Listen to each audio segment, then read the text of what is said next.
N Jha ji मैं मंच पे स्वागत करता हूं और सतीश गुप्ता जी ऑपरेशन जीएम उप महाप्रबंधक जी का स्वागत करता हूं। यहाँ पर चूंकि एक भारत की आत्मा गांव में बसती है और यहाँ पर एक बहुत बड़ा कोलफील्ड का क्षेत्र भी है सर। किस नज़र से देखते हैं और आगे चल करके कोलफील्ड को लेकर के यहाँ पर कई तरह की चर्चाएं हैं कि कोयले खत्म हो रहे हैं और आगे समस्याएं आएंगी, क्या मानते हैं? सर्वप्रथम सबको मेरा नमस्कार और मैं आपके दल को मैं यह आभार प्रकट करता हूं कि आपने मुझे यहां बुलाया कि इस भ्रांति को मैं थोड़ा लोगों के बीच स्पष्ट कर सकूं कोयले उद्योग के बारे में। और जो परिचर्चा है कोरिया कल, आज और कल, यस्टरडे, टुडे एंड टुमारो, इस बात पर एक चर्चा होना चाहिए। अगर हम इतिहास में जाते हैं और देखते हैं तो कोरिया जिले का जो उद्योग का जो रीढ़ है वो कोयला है। यूं कहें सरगुजा जिला जब अविभाजित था तब से इसका जो इंडस्ट्रियल जो रीढ़ है वो है कोयला। और 1964 में से यहाँ पर एनसीडीसी के द्वारा कोयले का खदान संचालित किया गया चर्चा। उसके कुछ ही वर्षों बाद में गवेषणा के बाद कोयला खदान हमारा चालू हुआ कटकोना। और फिर 92, 94 इस सब के समय में चालू हुआ हमारा माइन झिलीमिली और पांडवपारा। और तब से सतत कोयले का उत्पादन हम करते जा रहे हैं। यहाँ थोड़ा हम इस बात का उल्लेख करना उचित समझेंगे कि देश में जो कोयले का अभी एनर्जी का जो सहभागिता है वो करीब 80% कोयला हम कोल इंडिया देते हैं और पूरे एनर्जी में करीब 55 से 60% जो है कोयला उद्योग से ही आपको बिजली मिल रहा है। और जो हमारी सरकार की जो योजना है हर घर बिजली, 24/7 बिजली, इस योजना में कोल इंडिया सतत कार्य कर रही है। उसी का एक अंग है साउथ ईस्टर्न कोलफील्ड्स लिमिटेड और हम उसके एक सहभागी हैं बैकुंठपुर क्षेत्र। बैकुंठपुर क्षेत्र सिर्फ अंडरग्राउंड माइन चलाता है। दो तरह की माइन पद्धति होती है, ओपन कास्ट और अंडरग्राउंड। हम अंडरग्राउंड माइन में पायनियर हैं, हमारा जो कंपनी है और यह क्षेत्र बैकुंठपुर क्षेत्र है। और यहाँ के जो श्रमिक हैं इसके काफ़ी इसके अनुभवी हैं। हम देश में कोयला के उत्पादन में जो यहाँ की क्वालिटी है बेहतरीन है। G3 कोयला हमारे चर्चा का है और यह कोयला देश का उत्तम कोयला में से सर्वोत्तम कोयला से नॉन कोकिंग कोल में गिना जाता है।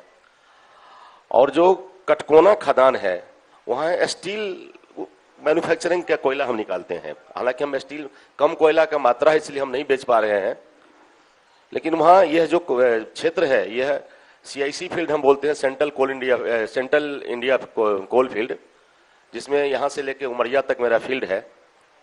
इसमें सबसे बेहतरीन कोयला हमारा है। और सोनहत कोल फील्ड भी जियोलॉजी के हिसाब से है जहाँ की भी वहाँ पर कोकिंग कोयले का भंडार है, लेकिन कोल इंडिया वहाँ संचालित अभी नहीं है। कुछ प्राइवेट खदानें वहाँ पर आएंगी आने वाला समय में जो सोनहत फील्ड में भी कोयले का खदान चलाएंगी। वो अभी जो कोयले की जो बात चल रही है जिसमें कि हम सतत विकास निश्चित रूप से करेंगे कोयले को के आधार पर।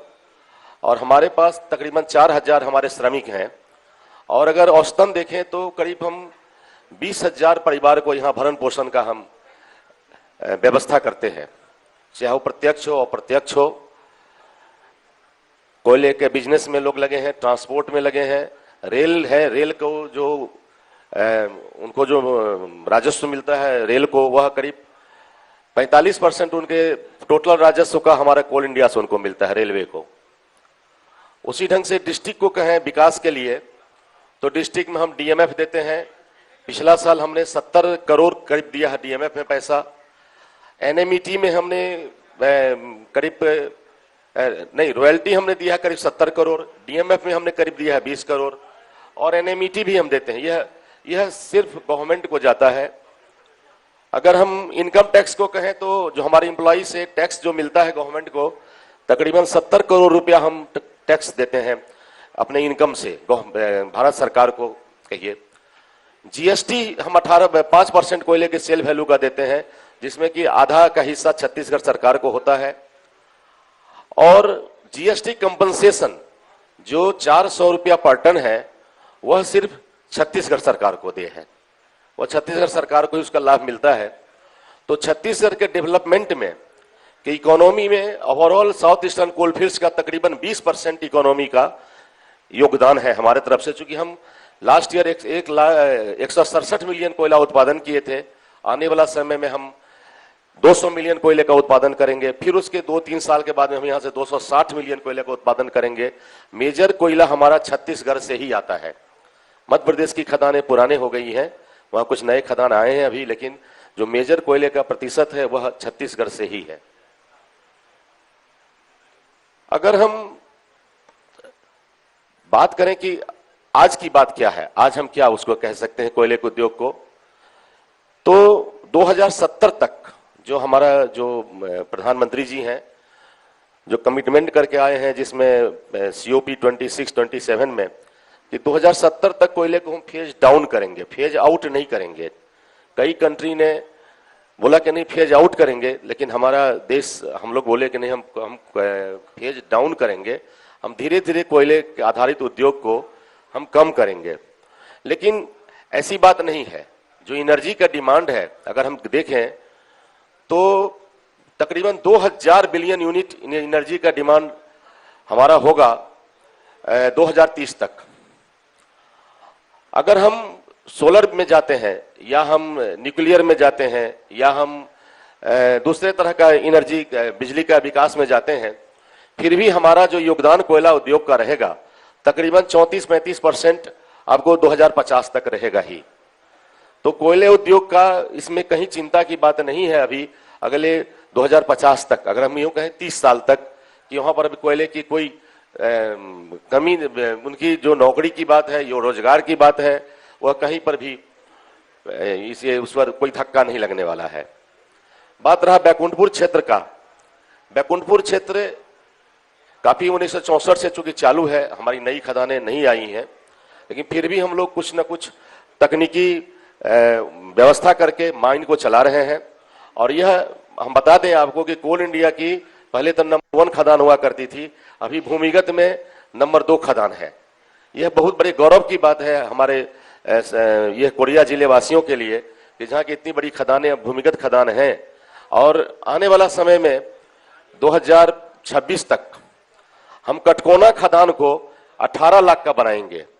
यह हमारा योजना अप्रूव हो गया है, कार्यवाही सब चालू है। तो यहाँ नौकरी का भी कोई किसी तरह का प्रत्यक्ष और अप्रत्यक्ष रूप से कमी होने वाला नहीं है। बड़े बड़े कॉन्ट्रैक्ट्स आएंगे, ट्रांसपोर्ट होंगे, तो रोजगार का सृजन ही होगा, कमी नहीं आएगा। और यह कोयले का भाव भी ज्यादा मिलेगा। 2 साइडिंग बनेंगे बड़े बड़े, कटोरा साइडिंग का विस्तार होगा, तो निश्चित रूप से यहाँ के उद्योग, यहाँ के इकोनॉमी को निश्चित रूप से बढ़ावा होगा। लेकिन बीच में कोयले संकट को लेकर देश में हाहाकार मचा, और यहाँ पे आना पड़ा सेंट्रल गवर्नमेंट को कि क्या इस तरह की संकट की स्थिति है क्या, इस पे थोड़ा प्रकाश डाले, क्योंकि लोग ये नहीं समझ पाए ये संकट था या नहीं था। ऐसा कोई संकट नहीं था। हमारे पास उस समय में भी कोल इंडिया के पास में तकरीबन 60 मिलियन कोयले का भंडारण था। यह प्लानिंग पार्ट है कि प्लानिंग में खरीद और उनका जो डिस्पैच है रेल का, यह हमें कहीं न कहीं कोऑर्डिनेशन की कमी है। अभी भी रेलवे के पास में इतना वैगन नहीं है कि कोयला हमसे तुरंत सप्लाई कर दे सब जगह। देखा ये गया कि यात्री ट्रेनों को रोककर और मालगाड़ी कोयले परिवहन में लगा दिए गए उस समय, इसीलिए कि जब उनको उनके यहाँ भंडारण नहीं था तो निश्चित रूप से कोयला तो जाएगा ही। तो ट्रेनें को रोक करके कोयले को परिवहन को बढ़ावा दिया गया। हमारे पास तो कोयला था, हम कोयला प्रोडक्शन भी कर रहे हैं। जब हम 142 मिलियन पिछले वर्ष में किए थे, इस वित्तीय वर्ष में 167 मिलियन किए हैं। उस समय में SCCL का भी स्टॉक 16 मिलियन था 60 मिलियन में। तो कोयले की कहीं कभी कमी नहीं रही है। ये थोड़ी सी समझ की कमी हुई, भंडारण की कमी हुई, और लोगों को इतना आशा नहीं था, हम प्लांट को क्या बोले कि इतना जल्दी बिजली का इतना मांग बढ़ जाएगा, डोमेस्टिक मांग बढ़ जाएगा। कोरोना के बाद जो इंडस्ट्रियल उसमें जो जोर आया, उसके चलते कोयले की मांग एकाएक बढ़ा, और उस एकाएक में इतनी प्लानिंग मजबूत नहीं थी कि वो थोड़ा सा हम लोग को बीच में डिसरप्शन, सप्लाई चेन का डिसरप्शन आया। हमारे बीच जीएम ऑपरेशन के पद पर अभी सतीश गुप्ता जी हैं। ये हमारे बैकुंठपुर के लिए भी सौभाग्य की बात है कि ये बैकुंठपुर से हैं और बैकुंठपुर में ही आज पदस्थ भी हैं। तो क्या मानते हैं, क्या तकनीकी खामियां होती हैं जिससे कॉलरियों में हादसे हो जाते हैं, या उनमें कितना सुधार होगा आगे, किस तरह के हादसे में कमी है? हेलो, सतत हम लोग जो है सुरक्षा के लिए उनको उपाय बताते रहते हैं, क्योंकि यह एक ऐसा नेचुरल के अगेंस्ट में हम लोग प्रकृति के खिलाफ में काम करते हैं। हमारी पूरी कोशिश रहती है कि 100% बिल्कुल सुरक्षित तरीके से कार्य करें, लेकिन फिर भी कहीं ना कहीं थोड़ी सी चूक अगर होती है तो फिर वो दुर्घटना घटित हो जाती है। तो ये चूंकि एक बहुत ही वो है, बोलना चाहिए कि खतरे से भरा हुआ। चलिए, एक बात और कि कोल इंडिया से संबंधित जो भी इशू होते हैं इस क्षेत्र में, कहा यह जाता है कि स्थानीय लोगों को रोजगार नहीं मिलता, बाहर से लोग आ जाते हैं उनको रोजगार मिल जाता है, इस तरह के मुद्दे उठते रहते हैं। नहीं, जब हम जमीन अधिग्रहण करते हैं तो उसमें निश्चित रूप से स्थानीय लोगों को ही रोजगार मिलता है। गुजर रही है साहब, खबरें आ रही है कि पीढ़ी दर पीढ़ी गुजर गई, उनको नौकरी नहीं मिली।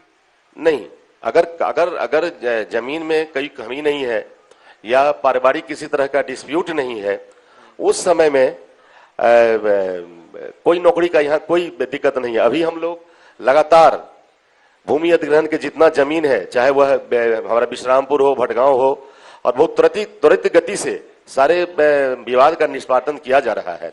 बैकुंठपुर एरिया में भी 2-4 ऐसे केस हैं, लेकिन जब उसके हम गहन से उसका हम जांच किए तो पता चला कि जो कानूनी जो व्यवस्थाएं हैं, जो नियम है, उसके तहत में वो लोग पात्र नहीं हो पाते हैं। लोगों को लगता है कि नहीं, कुछ मेरा जमीन गया है तो पूरी नौकरी होनी चाहिए, समझ नहीं रहती है। या जो धारा 9 होता है, धारा 4 है हमारा सीबी एक्ट का, उसके बीच में अगर जमीन की खरीद बिक्री हो जाती है तो उनका ऋण पुस्तिका में तो जमीन रहता है, लेकिन एक्चुअल में जब हम लोग वेरीफाई करते हैं on the date of employment, उसमें कमी होती है, जिसमें लोगों के बीच में जानकारी का अभाव में इस तरह से लगता है कि हमको कोल इंडिया नौकरी नहीं दे रहा है। एक बात और कि जो डेवलपमेंट का काम होना चाहिए, कहा यह जाता है कि आप वहीं से सारी चीजें निकाल रहे हैं, वहीं का डेवलपमेंट सही तरीके से नहीं हो पा रहा है, ये भी आरोप लगते रहते हैं। देखिए, हमारे पास जो सामाजिक डेवलपमेंट, मैं तो एक चर्चा करता हूं सस्टेनेबल डेवलपमेंट पर, जो सतत लोगों के पास में रोजगार की योजना रहे। लोगों में जो भय है कि ठीक है 2070 के बाद में क्या होगा, कोल इंडिया उस पर भी काम कर रही है। जस्ट ट्रांजिशन के तहत अपना मेरा जो प्रिंसिपल है कि हम लोगों को इतना ट्रेनिंग कर दें, इतना ट्रेंड कर दें कि पहले जो कोल इंडिया की एम्प्लॉई हैं वो ट्रेंड होकर उसके दूसरे सेक्टर में कोल इंडिया जो डाइवर्सिफिकेशन में जा रही है, जैसे हम उर्वरक बनाने में गए हैं, हम कोल गैसिफिकेशन करेंगे, यही आपका भटगांव में कोल गैसिफिकेशन प्लांट लगेगा, या फिर हम उससे मिथनॉल निकालेंगे जो पेट्रोल का सब्स्टिट्यूट होगा, उसमें हमारा आदमी जाकर ट्रेंड हो जाए। जब हमारा आदमी ट्रेंड होगा तो जो यहाँ के जो इनडायरेक्ट हमारा इंप्लॉयमेंट है, जो कॉन्ट्रैक्ट लेबर्स हैं, उनको भी हम ट्रेन करेंगे और उनको भी उसमें फिर से उनको कार्य का योगदान करने का अवसर मिलेगा।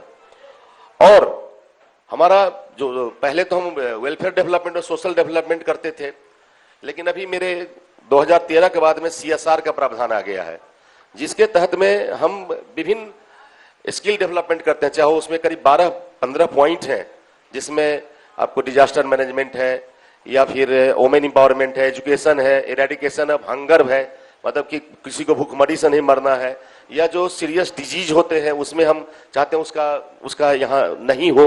इस तरह का काम हम करते हैं। आप देखे होंगे कि जब कोविड था तो हमारे कंपनी ने सभी जिला को, पूरे छत्तीसगढ़ या मध्य प्रदेश में सभी जिला को जहां जहां एस्टेब्लिशमेंट है, हमने काफी वित्तीय हेल्प किया।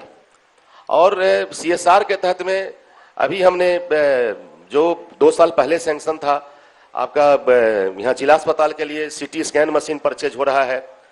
इससे कुछ दिन पहले हम लोगों ने अंबिकापुर मेडिकल कॉलेज को CT स्कैनिंग दिया था 128 स्लाइस का, वहां हम लोगों ने MRI का पैसा सैंक्शन कर दिया है। आपके यहाँ भी कुछ सैंक्शन है, आपके यहाँ भी कुछ प्रोविजन सब आ रहा है। मैंने कलेक्टर साहब को पर्सनली रिक्वेस्ट किया है कि आपको जो भी इस क्षेत्र में काम कराने हैं हमसे, जिससे सामाजिक विकास हो, तो आप हमसे आप उसके वो कलेक्टर जो है सो अप्रूविंग अथॉरिटी होते हैं, उनको मैंने रिक्वेस्ट किया और एग्रीड, ही हैज एग्रीड। अभी कई प्रपोजल भी मेरे पास जा रहा है जिसको कि हम करा देंगे। हालांकि बैकुंठपुर एरिया अगर कहेंगे वित्तीय दृष्टिकोण से तो बहुत लॉस में है। इस साल हमारा जो नया तनख्वाह आने वाला है श्रमिकों का, उसको लेकर टोटल इंपैक्ट 472 करोड़ लॉस हो गया अंडरग्राउंड माइन का। लेकिन फिर भी एससीसीएल अपने प्रॉफिट से पैसा काट के हर एक जिला में समान रूप से विकास करना चाहती है।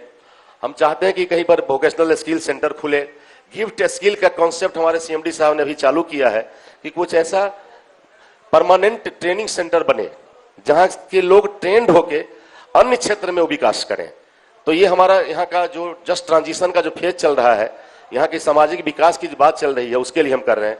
हम हॉस्पिटल भी बना के देते हैं, उनका उपकरण का व्यवस्था करते हैं। अभी रिसेंटली हमारा एससीसीएल ने शिक्षा के क्षेत्र में तुरंत अप्रूव किया है कि जो छत्तीसगढ़ बोर्ड से बच्चे बच्चियां पास करेंगे और जो अपने स्कूल के टॉपर होंगे, उन बच्चे बच्चियों को एससीसीएल सम्मानित करेगी 5,000 रुपया कैश देके। यह बात की सूचना मैंने जिला शिक्षा अधिकारी को भी दे दिया है कि जब रिजल्ट निकलता है तो 25 किलोमीटर के रेडियस में जितने भी स्कूल हैं, उनके प्राध्यापक से टॉपर्स बच्चे का नाम लेके हमें दें, ताकि उनको मैं 5,000 रुपया से उनको कम से कम मनोबल बढ़ाऊं शिक्षा के क्षेत्र में। चलिए, बहुत सराहनीय कदम है। लेकिन आपने जिस तरह सस्टेनेबल डेवलपमेंट की बात की, मिलेनियम डेवलपमेंट गोल भी है, आपको नहीं लगता कि प्रकृति का दोहन जिस तरह से हो रहा है अंधाधुंध, अब वैकल्पिक एनर्जी की तरफ सोचने की आवश्यकता है? एससीसीएल इसमें क्या काम कर रहे हैं? एससीसीएल मैंने आपको बताया कि सोलर पावर हमारा 10x4 2x10 विश्रामपुर में काम चालू हो गया है। 2x10 हमारा भटगांव में काम चालू है। और हम कोल गैसिफिकेशन में जा रहे हैं भटगांव में। जहां जहां जैसी नेचर है प्रॉपर्टी का, वहां हम लोग वैसा दोहन कर रहे हैं वैकल्पिक क्षेत्र में। और जो सतत विकास की जो बात मैंने आपको कही कि मैं हम लोगों को ट्रेनिंग देंगे, अल्टरनेट रोजगार व्यवस्था करेंगे, हो तक हम इको टूरिज्म में चले जाएं, माइन टूरिज्म में, जिसका उदाहरण आपको अगेन विश्रामपुर का ही मिलेगा, जो केनापारा में हमने फ्लोटिंग रेस्टोरेंट बनवाया हमारी कंपनी ने, और अभी हम मानीपुर में कुछ बना रहे हैं। उस ढंग से यहाँ भी हमारी कलेक्टर साहब से कुछ परिचर्चा हुई है कि यहाँ का जो इको टूरिज्म है, जो यहाँ का टूरिज्म है, उसको थोड़ा सा एससीसीएल हेल्प करके थोड़ा सा स्वावलंबी स्वायत्त बना दे, ताकि जैसे मैडम ने कह रही थी मैडम कि हम एक बोटिंग हाउस बोट वगैरह बनाएंगे, इसी टाइप का कुछ कॉन्सेप्ट आने वाला है। और जिसमें हम जितना हमसे इकोनॉमिक हो पाएगा वो भी हम लोग करने के लिए तैयार हैं, ताकि यहाँ का जो लोग हैं, जब यहाँ कोयला खदान बंद हो, फिलहाल तो अभी 20 साल तक कुछ सोचना नहीं है हमारे चर्चा, और बैकुंठपुर क्षेत्र की खदानों को लेके ऐसी कोई चर्चा अभी नहीं है कि 20 साल तक की खदान बंद होने वाली है। तो उसके बाद अगर कुछ होगा तो उनको हम लोग अलग ढंग से ट्रांसफॉर्मेशन करके यहाँ के लोगों के लिए वैकल्पिक रोजगार की व्यवस्था करेंगे।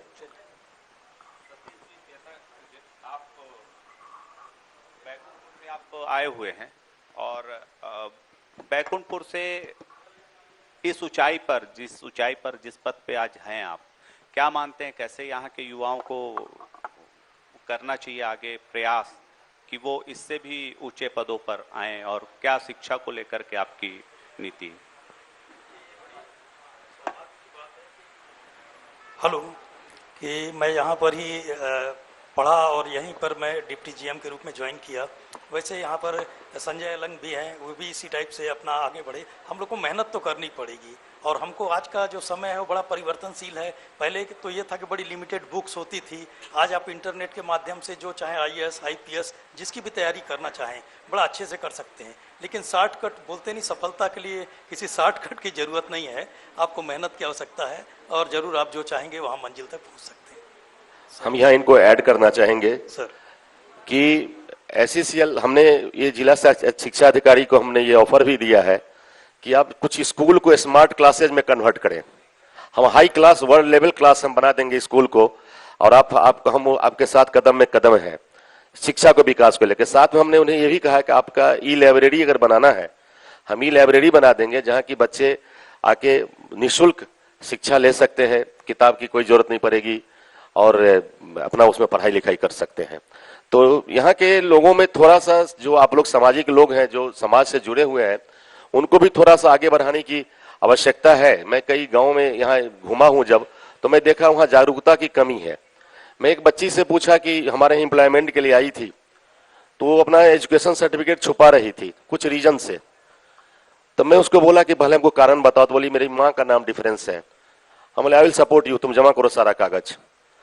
तो कुछ और बच्चों से हम पूछा कि तुम पढ़ते क्यों नहीं हो, हमारे पास जिस कोल इंडिया की एम्प्लॉई है जिसको 10, 5, 20, 25, 50,000 रुपया तनख्वाह मिलता है, उनके बच्चे आते हैं मेरे पास 5वीं पास, तो बड़े हमको तकलीफ लगता है। तो मैं उन बच्चों को मैं बुलाता हूं, बोलता हूं कि तुम्हारे पास अभी भी मौका है, तुम ओपन से पढ़ो, ओपन से 10वीं करो, 12वीं करो, तो तुम्हारा स्किल डेवलपमेंट होगा और तुम कहीं और क्षेत्र में तुम अधिकारी भी बन सकते हो। हमने एक आदमी को झारखंड में बीसीसीएल में एक लैंड में नौकरी दिया। एक दिन हठात हमको वो 2016 में फोन करता है कि सर मैं अधिकारी बन गया हूं, आज आप फेसबुक से आपका नंबर मैं लिया हूं।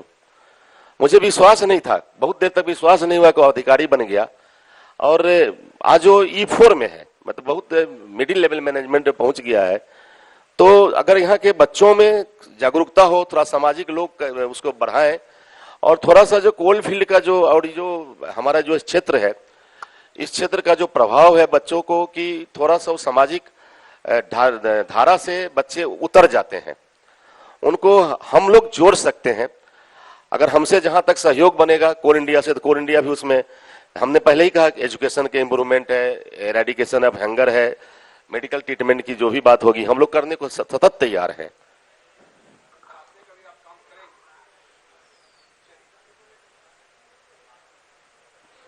तराशने का भी काम आपके जरिए होगा, युवाओं को तराशने का काम। निश्चित रूप से हम तो खेल एकेडमी बनाने के लिए तैयार है कि जो लोग खेल में, यहाँ के लोग फुटबॉल अच्छा खेलते हैं या कुछ और करते हैं, तो अगर डिस्ट्रिक्ट अथॉरिटी चाहे तो कार्यक्रम में हम वो सभी बना सकते हैं, ताकि लोगों को वहां से भी विकास हो। जरूरी नहीं कि पढ़ाई से ही हो, बेसिक शिक्षा के बाद लोग खेल खेलें, बिजनेस करें। बिजनेस का भी हम आयाम देंगे, बोलेंगे तो उस टाइप का सेंटर, स्किल डेवलपमेंट सेंटर हम खुलवा देंगे। निश्चित रूप से कोल इंडिया करेगी, इसमें कहीं ये नहीं है। क्योंकि हमारा जो अभी थ्योरी है वो है पीपुल, प्लेनेट एंड प्रॉफिट। पहले अर्थ को, प्लेनेट को देखना है, फिर पीपुल को देखना है, फिर हम प्रॉफिट को देखेंगे। तो अब जो हमारा बिजनेस मॉडल बन गया है कोल इंडिया का, वो बन गया है इसी तरह से सतत विकास करने के लिए, taking all ESG, environment, social and governance, triple P, people, planet and profit. इस हिसाब से हम आगे बढ़ने को तैयार हैं, क्योंकि जब तक समाज को लेकर हम नहीं चलेंगे तो कोल इंडिया भी नहीं चल पाएगी। निश्चित रूप से चलते चलते क्या कहना चाहेंगे? हम थोड़ा सा आप एक एक्सीडेंट की बात छेड़े थे। क्या है कि हमारा माइंड बहुत डीप माइंड चलता है, चर्चा का माइंड, और वहां कुछ ना कुछ जो भूगर्भीय चीज है वो आते रहता है। निश्चित रूप से उस पर बहुत सारी उसका इन्वेस्टिगेशन अभी भी चल रहा है। हमारे यहाँ साइंटिस्ट लोग आए, अभी बैठे हुए हैं, और लगातार चलता है कि भीतर में स्वच्छ हवा कैसे दें, या वहां पर किसी तरह का तकनीकी खामी नहीं हो। तो देश बहुत विकास किया, कोयला उद्योग भी बहुत विकास किया है। कहाँ हम शुरू में 10,000 टन प्रोडक्शन 94 में किए थे साल भर में, और अभी हम 22 लाख 24 लाख करते हैं। लास्ट ईयर थोड़ा कम प्रोडक्शन हुआ, तो बिना टेक्नोलॉजी का नहीं हुआ है। हम लोग मशीन कटिंग को लगा रहे हैं, ब्लास्टिंग को अवॉइड कर रहे हैं। इसी पद्धति में जो कटकोना में मशीन आ रहा है, सब सारे मशीन से कटिंग होगा, कोई वहाँ ब्लास्टिंग नहीं होगा, बारूद का उद्योग कम जाएगा। लेकिन अभी आप पे ही आरोप लगे, चूंकि भूकंप आया था और लोगों ने कहा कि ब्लास्टिंग की वजह से उनके मकानों में दरार आ गए, उस तरह कुछ घटनाएं निकल के सामने आई थी इस क्षेत्र से। देखिए, उसका हम लोगों ने साइंटिफिक एनालिसिस भी कराया है, और ऐसा कोई उसमें साइंटिस्ट लोगों ने कुछ अपना ऑब्जर्वेशन नहीं दिया है कि हमारे, चूंकि 300-400 मीटर ऊपर हम काम करते हैं, जहां ये बात आई थी वह हम 400 मीटर ऊपर में काम करते हैं, तो वहां इस तरह का संभावना आ नहीं सकता। और एक और हम बता दें जियोलॉजिकल चीज, थोड़ा जानकारी के लिए सबको, कि यहाँ एक मोटा परत है पत्थर का, जिसको सील बोलते हैं, डाइक बोलते हैं हम लोग, जो चिरीमिरी से शुरू होता है, वाडफनगर तक उसका लंबाई है। वो एक ऐसा परत है, उस परत के नीचे वो परत नहीं गिरता है। अगर वो परत नहीं गिरेगा तो ऊपर तक जाने का सवाल ही पैदा नहीं उठता है। और यहाँ टेक्टोनिक्स आते रहता है। अभी आप देखे होंगे कि 1-2 महीना पहले भटगांव सेंटर था हमारे ख्याल से भूकंप का। तो इस क्षेत्र में, यह जो क्षेत्र है टेक्टोनिक क्षेत्र है, यहाँ इसकी आती रहती है। लेकिन हमारे माइंड से ऐसा चीज संभव नहीं है आज तक। हमारे माइंड से जितना डेप्थ में आज तक हम नहीं सुने हैं। हम भी काम, मेरी नौकरी की शुरुआती है 500 मीटर डेप्थ से काम करने का, तो इस टाइप का हमने कहीं नहीं देखा अपने सर्विस लाइफ में कि मैं इस चीज को बोल दूं। उसके बाद साइंटिस्ट लोग आए, साइंटिस्ट ने जांच किया, तो इस टाइप का किसी तरह का इंडिकेशन नहीं आया, साइंटिफिक रीजन। स्मृति जी।